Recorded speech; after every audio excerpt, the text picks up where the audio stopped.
Hi, everybody. We're just working on some stuff to go live on Instagram. It's live. Okay.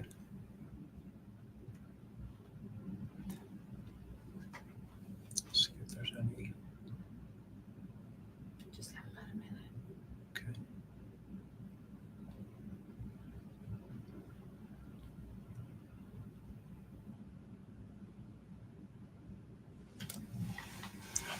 Okay. Do we have anybody in besides me?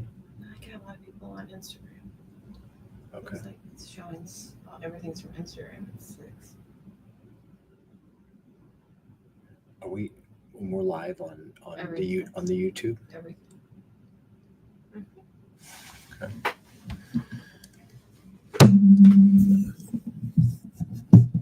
It's 6 o'clock.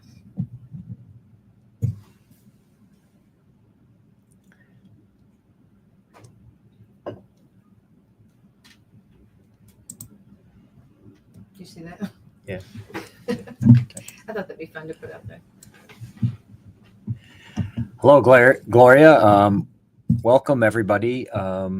This is hi. I'm Dr. Wright, and I was wanted to. We usually do this every June, which is Lipedema Awareness Month, and we like to give talks, updates on lipedema, and also answer questions, part of our Lipedema Awareness Month. So first of all, I want to wish everybody a happy June and a happy Lipedema Awareness Month. And the Lipedema Awareness Month goes back about a little over a decade, and it was created to select a month to bring awareness for lipedema. And as you guys know, lipedema is, and also is my volume good here? I just want to make sure. Can people comment and make sure they're hearing me okay? But I want to, so this month, was chosen to bring awareness, and that lipedema has really been a disease that has been the awareness is poor. It's been sort of the stepchild of kind of a redheaded stepchild. I'm not sure I'm allowed to say that, but of diseases. So not much attention, even though, as most people know, it was right 1940 when it was first described by Hines and Allen, and then and kind of mostly forgotten, and then really just became more and more on the radar, though it was part of vascular medicine and venous and lymphatic medicine. But many of the people who suffered with lipedema were not aware of it. Awareness is increasing. I recently posted about a publication showing that the number of searches on terms or questions about lipedema has grown so exponentially, so more than doubled in the last year. So this was going back 2020 in 2024. Over the course of a year, the number of searches on about information on lipedema doubled. That's in the U.S., and those are based on Google searches, which I think is encouraging. And of course, we want to, so we want to make sure we get, good information, because also there is also now, not only is there more information about lipedema, there's also more bad information about lipedema. And so it's very important that we really kind of stick to evidence-based. These are, research, peer-reviewed research information on lipedema. So that's what we're going to talk about. So the title of is updates on lipedema, and I'm going to share my screen now.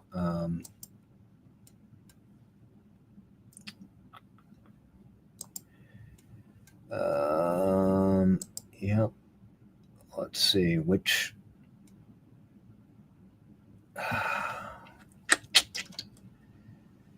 It's not a. You should have a present button to share your screen. Yeah, it's no, yeah, I'm presenting. Hold on a second.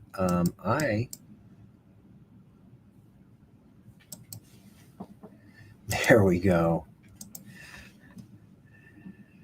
Sorry for the slight technical difficulty. I hope everybody can see my screen. So again, the title is Updates in Lipedema. Now, I'm really, basically the overview is we're going to talk about controversies in diagnosis of lipedema, controversies in staging, and then talk a little bit about GLP-1s as a possible treatment for lipedema. So everybody can, okay, I'm going to start. So the diagnosis of lipedema.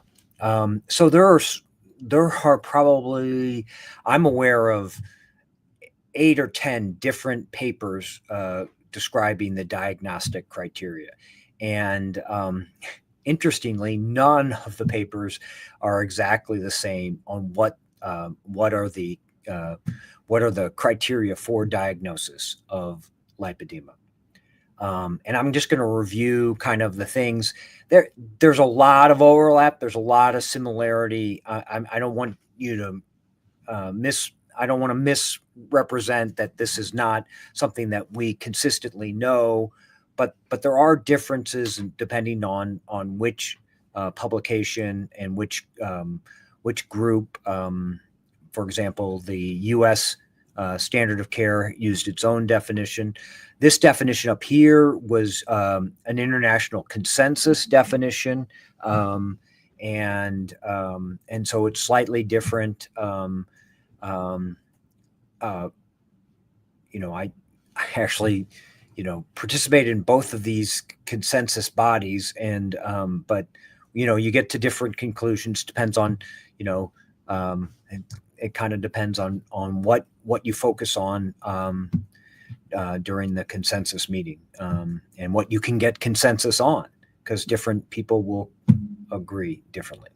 So first we're going to go, so it is basically abnormal or uncontrolled fat deposition in the legs and arms, and this is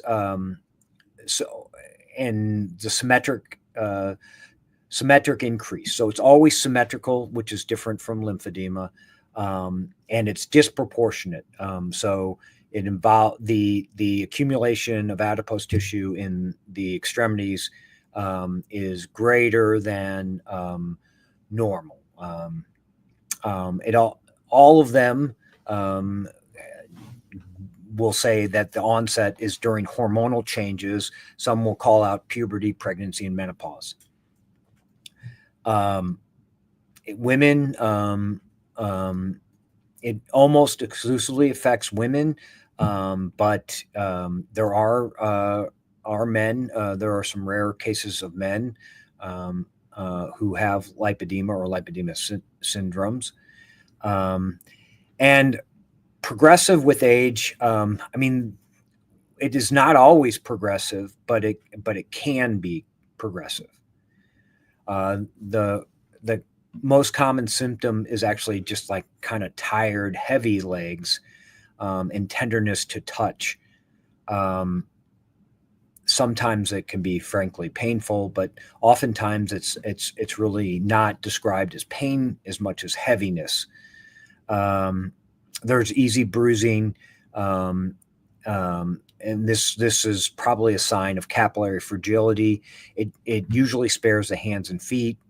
Cuffs or bulges around the joints, ankles, knees, elbows, wrists. And then characteristically, it has a negative stemmer sign. That's a pinch on the back of the skin of the foot and the hand, and that is and we use that to distinguish it from lymphedema. The tissue has palpable nodules or spheroids.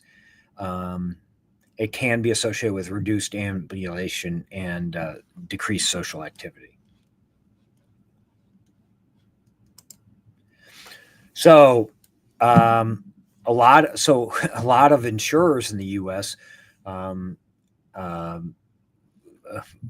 Require cuffs for the diagnosis, but in none of the consensus statements do we say they have to be present. They can be present, and you can see here in this slide here, you can see this lady with lipedema has cuffs at her ankles, and then I sometimes will call this lobule at the knee here, I will call that a cuff, because it's really kind of a thing with a step off and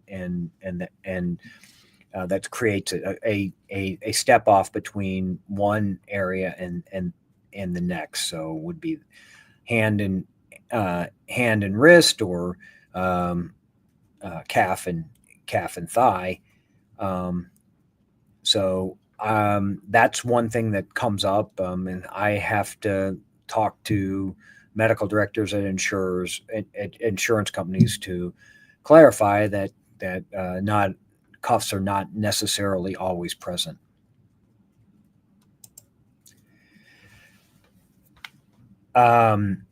So with respect to disproportionate, and that's really, if you ask one criteria that is probably the most solidly agreed upon, is that the fat distribution in the extremities is disproportionate or out of proportion to normal people without lipedema, and that would be, age and BMI match controls. And so I'm very proud of a paper I was an author of, recently published, where we showed that there objectively showed, not so, I mean, obviously you can see it on the pictures, and of course that's the way it was described, was this disproportionate originally, but we actually, used MRI and DEXA scans and measured and quantitatively measured the soft tissue in the legs of women with lipedema, and then compared it to their BMI match controls, and not surprisingly, we found there was a 23% greater leg fat mass in women with lipedema. But I mean, I think it's important that this is now, a settled thing. So when we're describing lipedema, we are describing someone that we can say with certainty that they have a disproportion. And I would say more studies are needed, but we found about 23% disproportion in the fat accumulation. So this is slides from the same study, and it shows the proportion of leg fat, or disproportion of leg fat in the lipedema subjects before and after weight loss, and so this 23%.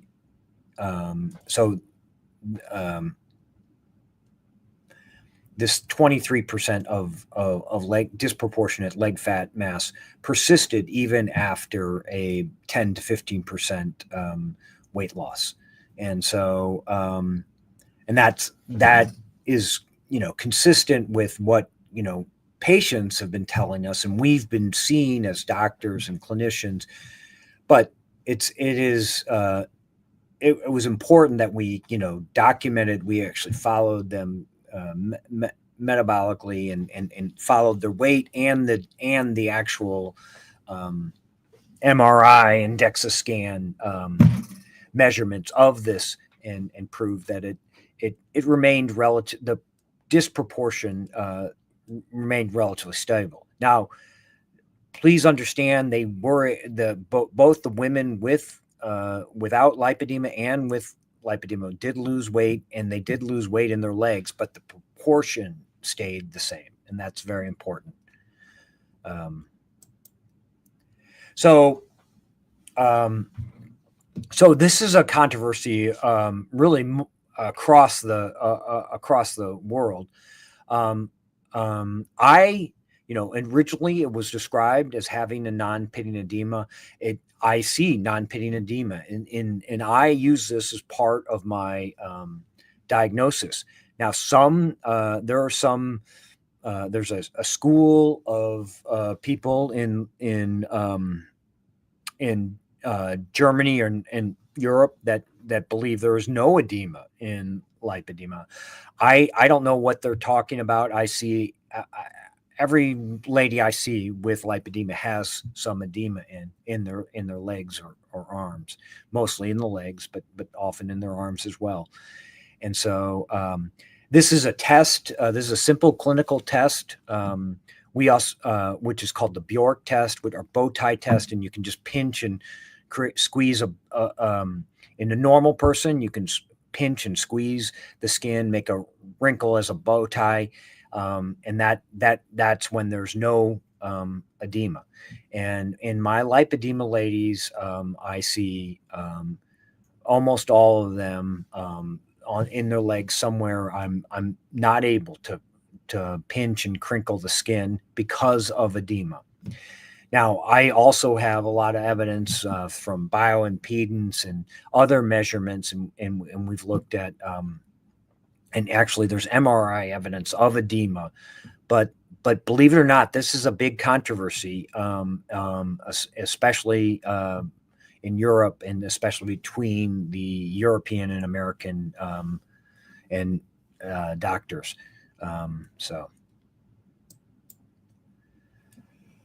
So something that comes up pretty commonly is, do you need to have a physical exam to diagnose lipedema? And because there's some people that try and diagnose this without a physical exam, and they just look at a picture. Well, there's other things that can cause the cuffs and disproportion in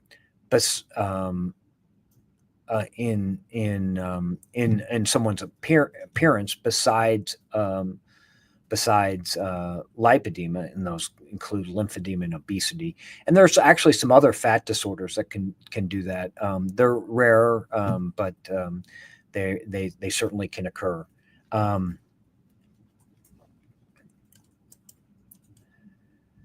Another controversy is, does lipedema exist in the abdomen? And I and Dr. Herbst strongly believe that it does occur in the abdomen and trunk, and we believe it's just a natural outgrowth of because of its involvement in the pelvis, and it tends to affect, in our experience and observations, it affects the lower abdomen first, and then can go to the upper abdomen. However, again, in Europe, there's a great deal of controversy and disagreement about whether lipedema exists in the abdomen. Stages of lipedema, and this is another controversy. I mean, and I think it's very interesting that we discuss the stages. Now, I've always been of this of the school of 3 stages. That's the way it was originally. The stages were originally described by Schmeller, and he described three stages, and that goes back about 15-20 years, and then and those stages were as originally described, were stage 1. The skin is smooth, and just appears smooth on on observation. And you can see here this stage 1 lady, the skin does look smooth. You can still feel nodules on palpation, but on the appearance of the skin is smooth. And then stage 2, you can see there's some nodularity to the appearance. There's a pebbly or cobblestoning of the you can see here in the thighs of this lady, so she would be stage 2 lipedema by the criteria that originally described and that I use. And then stage 3, there are lobules present. So these are extrusions or step-offs in the subcutaneous tissue, and you can see here she has kind of a hip lobule and a knee lobule, so those and typically all on palpation the nodules will be larger in a stage 3. Now, so there is, we're probably going to they're probably going to stick with 4 stages. At least in the U.S. because of sort of some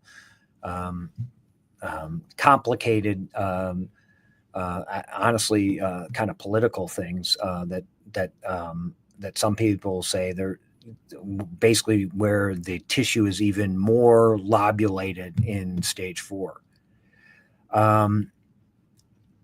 But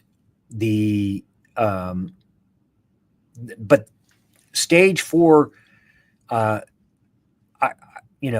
gonna fight for the hill that stage 4 does not necessarily describe the lymphatic function. So lymphedema and lipedema both have impairment of lymphatic function, but it's a different type of lymphatic impairment.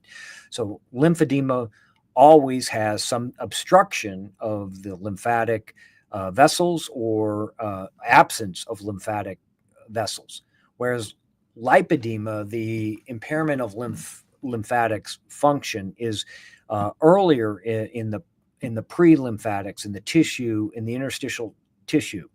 Now, all stages of lipedema can have lymphatic impairment, and it is not so they are mutually exclusive diseases, and we fully understand, everybody fully understands that they can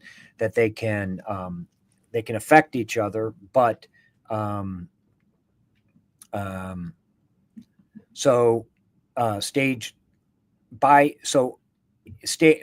in stage 1, there is a sizable percentage, 30 or 40% of women who have some lymphatic impairment with stage 1. There's a greater percentage, at least 50% in stage 2. And by stage 3, over 60% of women have some lymphatic impairment that we can assess either by MRI or by bioimpedance or physical exam. So stages and the shape, stages refer to the shape of the tissue and not lymphedema.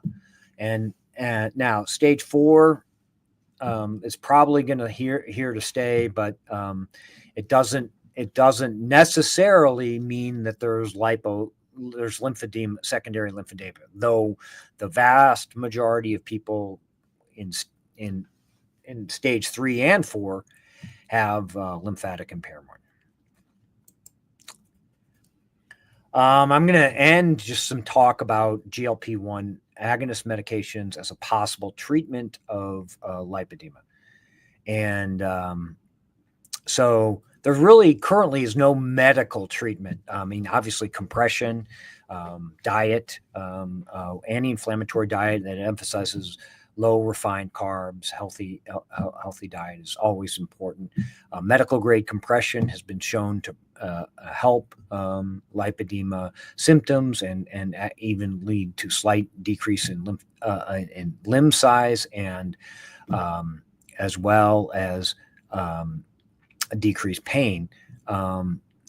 So compression is a treatment, but there's no medication, at least now, that we can say has been proven to treat our lipedema.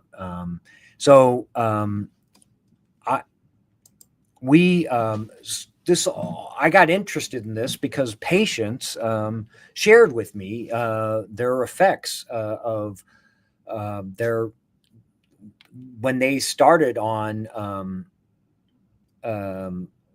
GLP-1s. They noticed their swelling and lipedema inflammation got better.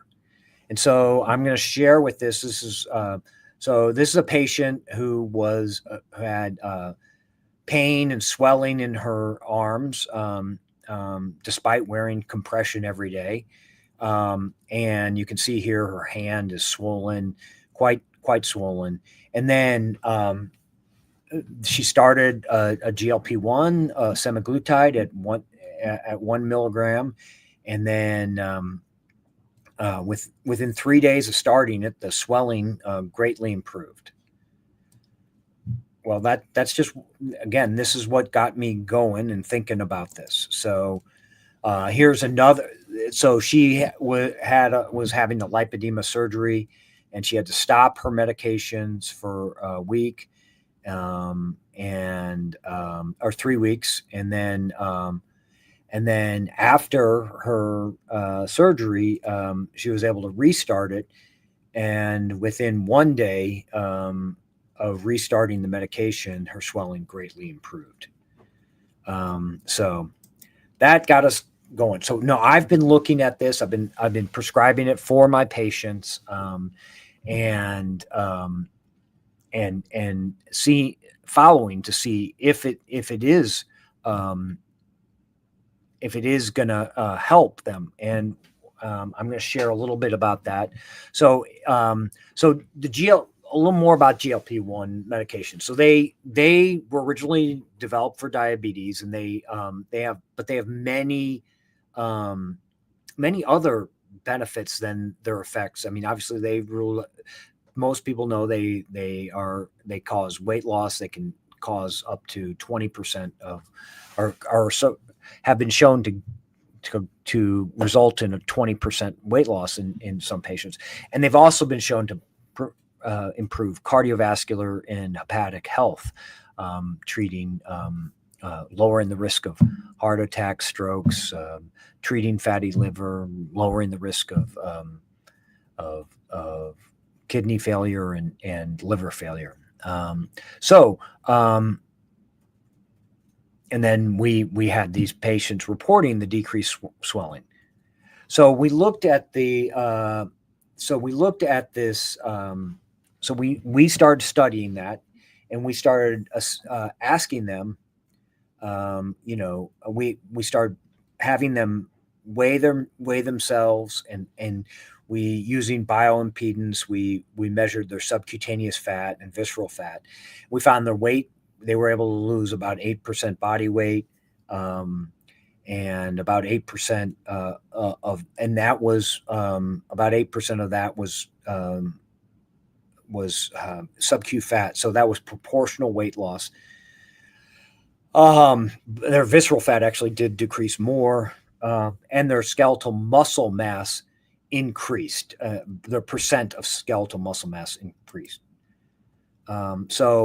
I have more data about it, but they also I'm going to go back one, and I'm going to tell you that they also reported decreased pain and swelling, and that was as a small pilot study, but they did report, and we're able to show they had both decreased pain and tenderness, both before or at normal life and after exercising. So all of those, both pain and swelling at rest and with exercise. So I'm certainly happy to answer more questions about that, but that's the what we've just at least the 30,000 view overview of the results we're finding. Thank you so much for your attention. I really appreciate this. And now I'd love to answer questions. And questions from Instagram. Do you want me to go live and yeah. do you want to like tell you what they are? Yeah. Because you can't see them. Yeah. Okay. Yeah. Tell them you're not talking to yourself. Yeah. Okay. Yeah. No, I'm, yeah, Lori's here and she's going to read out some questions from Instagram. Hi there. Thank you so much for, hopefully you can hear me. One question from Instagram that we have was, Dr. Wright, I have more tissue fluid than nodules. What does this indicate, please? Oh, that's a great question. So the nodularity that we see in lipedema varies. And so obviously some have more, this person is reporting more swelling and tissue fluid problems. And you want to, can you put those, you can't know. They're from Instagram. So okay. Yeah. So they, and I mean, that's kind of a normal variation. I mean, I could speculate that it's possible or likely that there's some increased lymphatic impairment and possibly even secondary lymphedema, but that would be, but it's certainly not necessarily true. Yeah, next question. Next question we have is, it's frustrating that insurance doesn't recognize it. I think that's more of a statement. So let me go to another question. Well, I mean, and you agree with well, yeah, I agree. I mean, so that's, I mean, I could get going if people are interested, but while they, at least most of, so about 5 or 8 years ago, there wasn't, none of them had policies. Over the last 5 years, maybe 8, they have created policies, but they are, they actually have restricted and led to less coverage, which, anyways. Another question is, we've seen skin excision. I'm not a medical professional. I'm sorry. Of the stomach that are full of hard lipedema nodules. How can they deny that? That's from AZ Lipedema Warrior. Yeah. Well, I mean, they can deny whatever they want to deny. It's not as though it's it's not a fair system. The insurers are for-profit. I mean, our healthcare is a for-profit thing. So they are obviously, it's their incentive to not acknowledge or deny disease treatment for diseases. That's how they increase their profits. And so it's not, I mean, I don't know. I don't know what else to say except, we obviously, the American Lipedema Association, which I want to encourage people to join. It's ALA, or American Lipedema Association, is an advocacy, a patient advocacy group that is advocating for better coverage. And I would encourage anybody to join and get involved. And we are, I'm a member of the board, and we are hosting an advocacy boot camp in September here in St. Louis to try and get people get organized and help get some better awareness and better coverage. Another question from Instagram: does getting surgery in stage 2 help prevent progression? That's a great question. Repeat it. Yeah. So, question was, does getting surgery in stage 2, does that help prevent progression?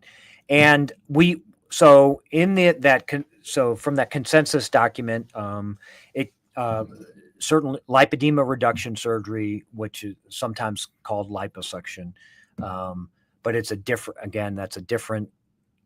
I'm on a little tangent. It's actually slightly different than liposuction, which is a cosmetic procedure, and lipedema reduction surgery is geared towards maximal debulking of the tissue and relieving pain and improving quality of life, whereas liposuction is not. And so technically it shouldn't be called liposuction, but anyways, I still sometimes call it liposuction. Anyways, lipedema reduction surgery can prevent progression, and that was one of the findings of the consensus meeting that I showed you. The consensus diagnosis is certainly reducing the tissue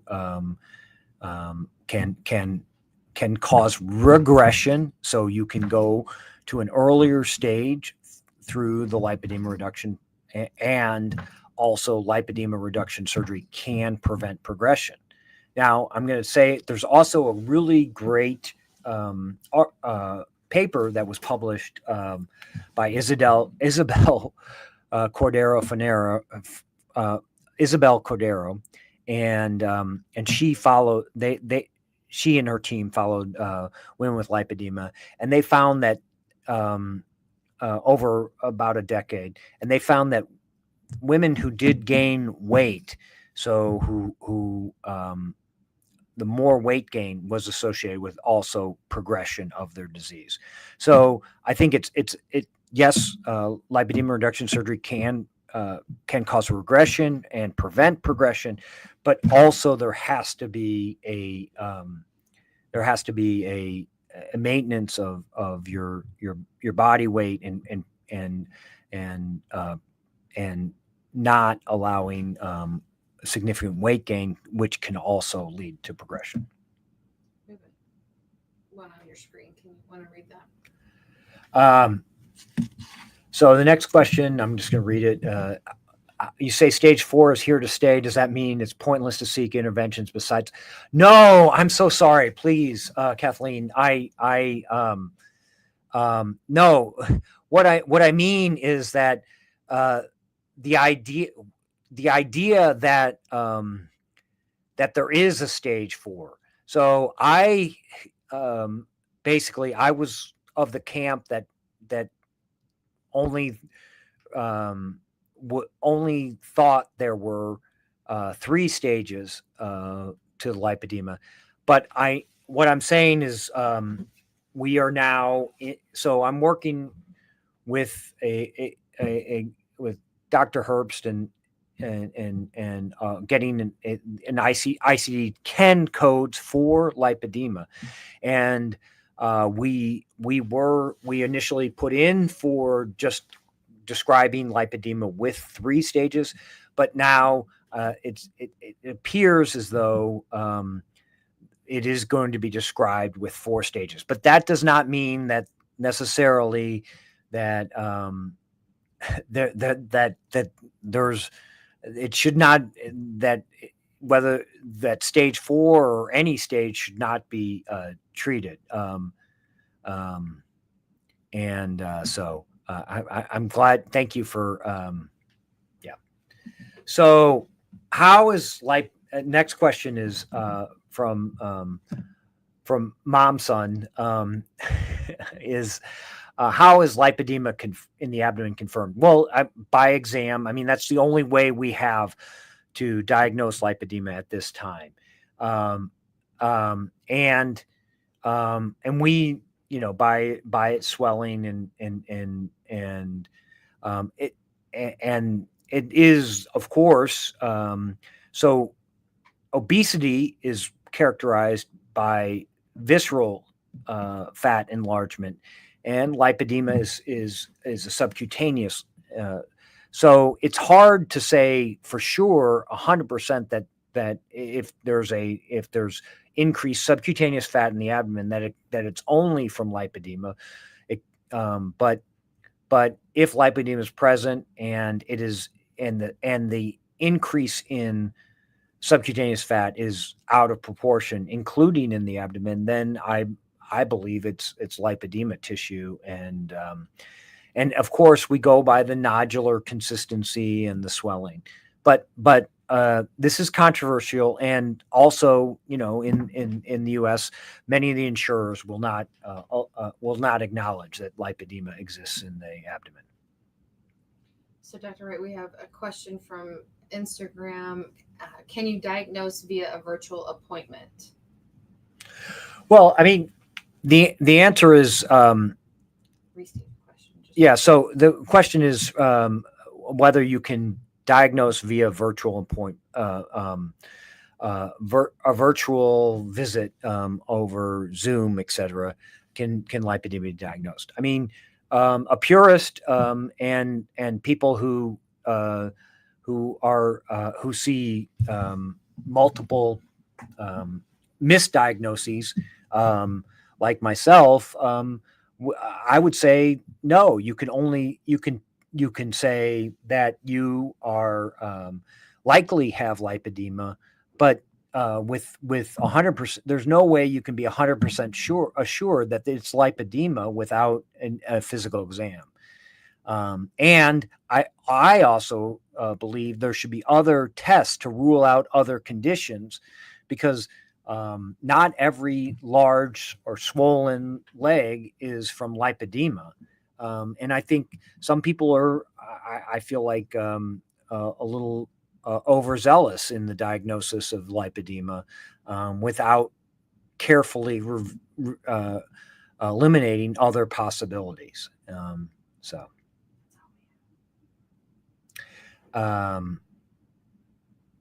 Yeah. So right now, we got a lot. I really appreciate all the questions, and it's been really great. So there's a question about hydrolyzed collagen from Kathy, so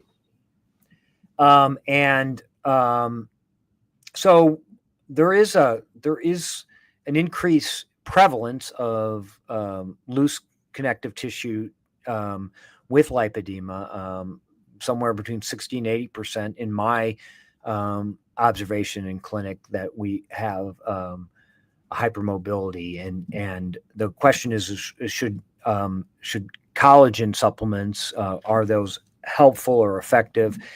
And I mean, I honestly don't know. I mean, I don't think collagen supplements are a problem, and they may be helpful. I don't think it's been well studied. And we used to think that it wouldn't be, but I just really, I have to be honest and say, I don't know. And it's certainly something you can try. And if it I feel like there's no harm in trying.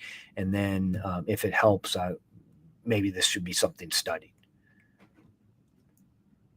There was one other question on your Instagram in regards to, can you use BPC 157 peptides to help decrease swelling? Yeah, I'm not familiar. So there's a question about BPC 157.